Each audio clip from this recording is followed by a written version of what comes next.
You also have things like, and this is just crazy, you'll have like some like 14-year-old girl that needs some type of medical procedure, and she'll go in, and if she hasn't gotten a flu shot or a COVID jab, then they won't see her, and they won't do the surgery. And I'm thinking to myself, how insane is that? That you're not willing to treat somebody. So some of these policies that have been put in place in some of these medical institutions are insane. So we said in Florida in legislation, no, like if you need a lung transplant or something, they can't say, well, we'll only do it if you do the COVID shot. It's irrational. It's not based on any evidence to be doing that. But that's something that's really, really important to me.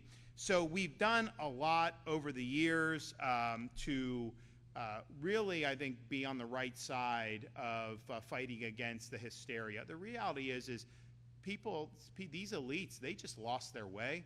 I think some of them just probably didn't really know what they were doing, but I think others really saw that they were getting power for the first time in their lives.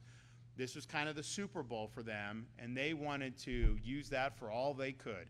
And they really abused their positions of trust that so many had placed into them.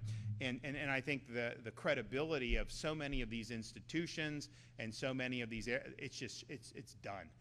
Just totally up in flames over how they handled the COVID-19 pandemic. And so Joe Ladapo has been great. I think he's probably the only Surgeon General who during COVID said, the mask isn't going to save you, that was willing to say, all kids should be in school, that was willing to say kids should not be taking mRNA shots, all the things that really cut against the medical establishment. And I think on every instance he's been proven right on that. But, it takes courage to do that.